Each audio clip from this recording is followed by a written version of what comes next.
Thank you. Mind, you're looking at a little lad now that fought. And I still had a gun. Hey, 1939, you know, there was a rumour going round there was going to be a war on. Well, I was secretary for the street. I put in for treasurer, but I was too well known. So I went home and I says to the wife, well, it's not me wife, but we're affiliated. I says, there's going to be trouble, she says, with the club committee. I says, no, it's not as bad as that, it's with Germany. She says, well, ring the Prime Minister. I says, but I didn't like to be troubling him, man. So I rung Chamberlain, he says, where you speaking? I says, Bobby Thompson. He says, how's it going on, Bob? Hey, I says, Champion Neville. He says, what's after, Bob? I says, I was wondering if you'd heard out about this trouble with Germany. He says, well, not yet, Bob, but I've got a pigeon away.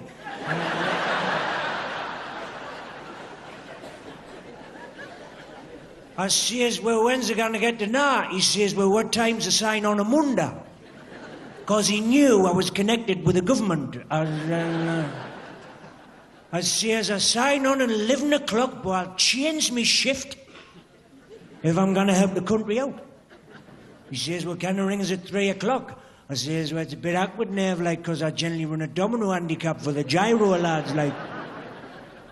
He says, I tell you what, Bob, ring us up when they can. I says, OK, Neville. So I rung him up and he wasn't in. There Hannah was in. What an awful talker for a minstrel's wife. Who's speaking? I said, Bobby Thompson. Oh, just a minute, Bob, I've got a pan of chips on. She says, who do you want? I says, I want to speak to your Neville. Oh, he's not in, Bob, he's gone for coal. I says, he must have gotten now the tide was out. He says, no, Bob, I think it was the only day he could get under the bike. Wait,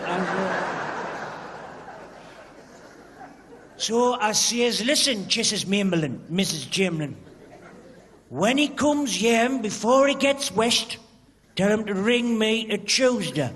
Well, I'm waiting for him to ring as well as no reply.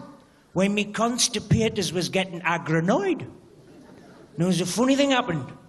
On the Thursday, she says to me, what do you want for your supper before the fish shop shuts?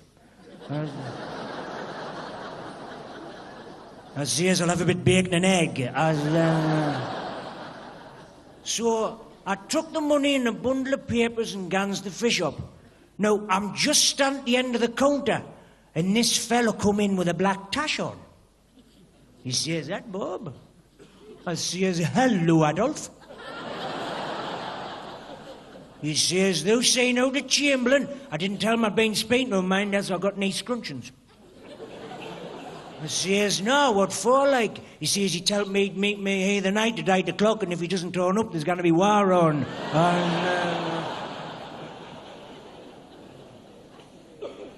Mind, our lass, she's the only woman in England that can cry and yodel at the same time. Because she's sitting at the station, you know, and her... And her mother says, don't cry, pet, God's good, he might never come back. She says, but mother, you'll miss him. She says, I'll miss him, I hope the German's different.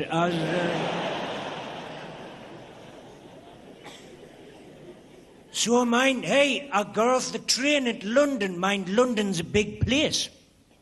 It's bigger than Darras Hall. Not as much debt as...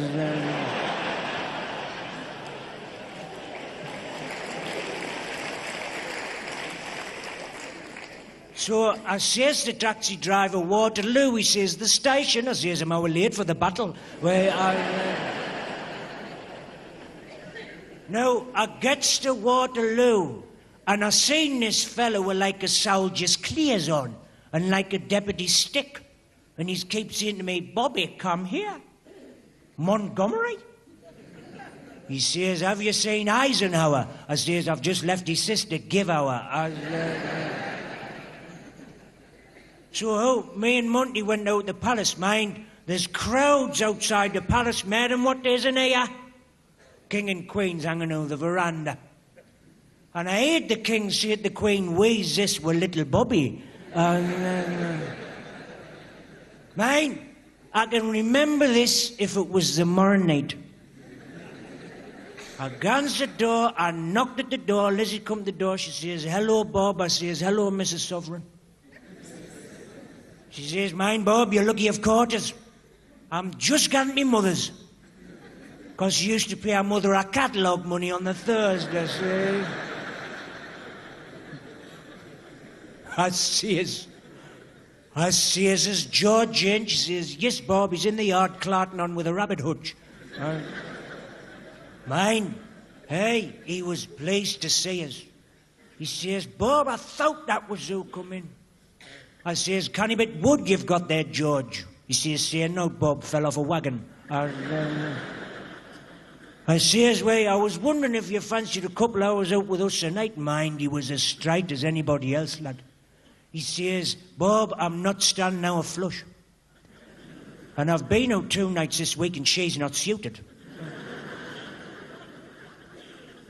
Right, and you know, many years, you know, maybe he's been in the army, and I have on the board what they call orders. Like, I didn't read them, but I knew there was orders. And I think it says, anyone gone to company office telling lies gets detention. I thought, I'll have a dab. So when I went down, I seen him. He was a nasty-looking fella. He says, what do you want? I says, I want it on yam. He says, just like that? I says, no, I'll get changed.